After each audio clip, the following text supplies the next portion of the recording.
Future Radio project is about media in practice. That's the course that we are taking as media students. It's media and development in practice. Working with Future Radio itself, we established that there were certain areas that they weren't reaching out to.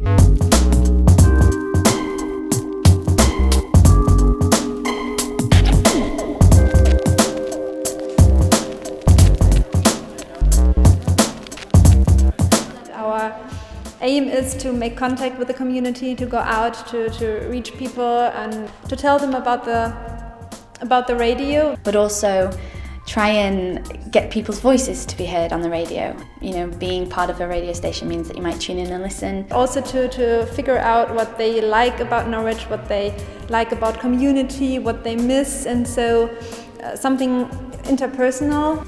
Norwich has a unique charm about it. I think that for sort of teenagers there aren't enough youth clubs.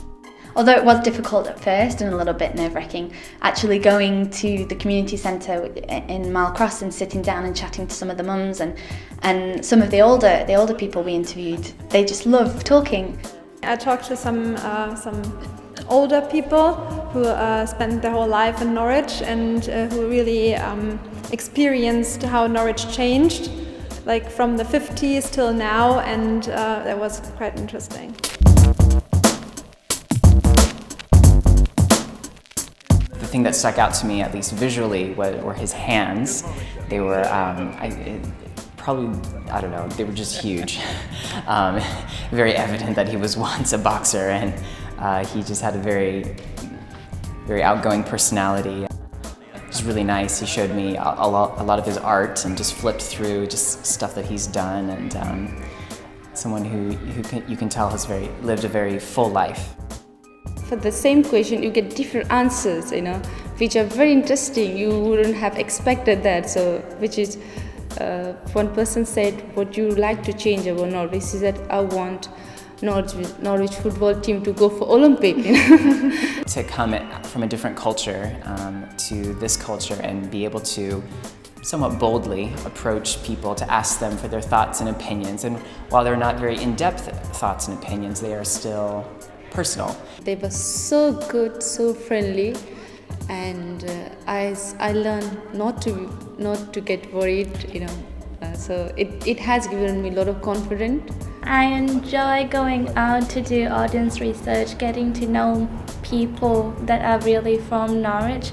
I learn about Norwich more than in university. I think it's such a beneficial project because there's so much that radio can do for a community and people don't. There's a real stigma sometimes about community radio. I don't have a media background, so this is the first time that I've been able to really see the process of production, from ideas to the structuring to teamwork to collecting of content and later to editing and post-production.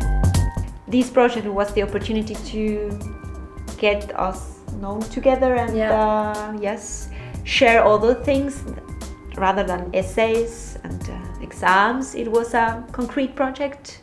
Might they get a few more entertainment venues? That for sort of teenagers there aren't enough youth clubs. I would like the football team to go up to the Premier Division.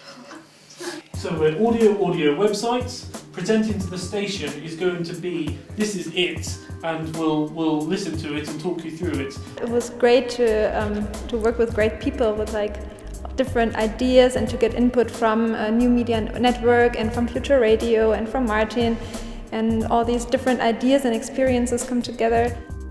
Future Radio's motto is, they are the alternate voice of Norwich, the alternative voice in Norwich. And these are some alternative voices. These are voices that are not necessarily always heard on the radio. And what we are doing here is working with the community to produce content for the community radio, which goes back to them actually. Yeah. For the community, by the community.